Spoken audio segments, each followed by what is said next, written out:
बोझ बढ़ल जाता हो, नहीं हमरा से अब तो सहाता हो। ए रानी सुनो ना, ई जवानी के बोझ बढ़ल जाता हो, नहीं हमरा से अब तो सहाता हो। कमर हिलाव रात भर झुमाव, हर ला सब पर सनिया ना। सुनिए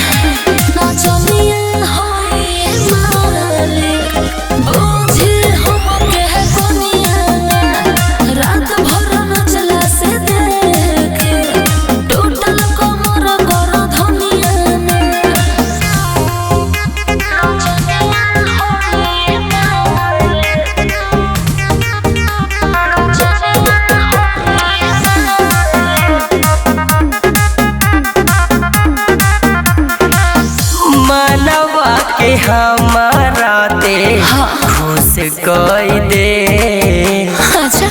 दिल में कुछ ऐसन महसूस कई दे।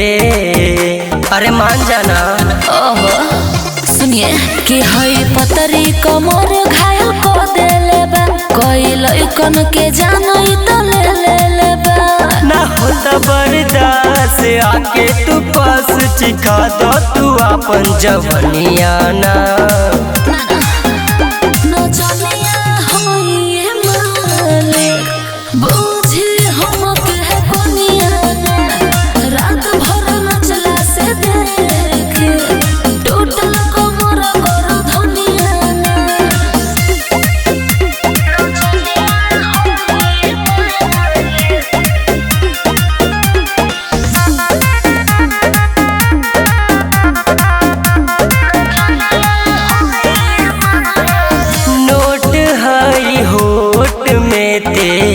अपना दबाइले अर्जुन सुनील के अजभर आपन ते बनाइले।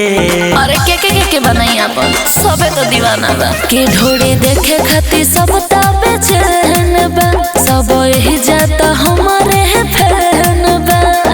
ए हो करे जा गाड़ी के ले जा, जेब में के सब कमिनिया ना। राज कर बुरानी राज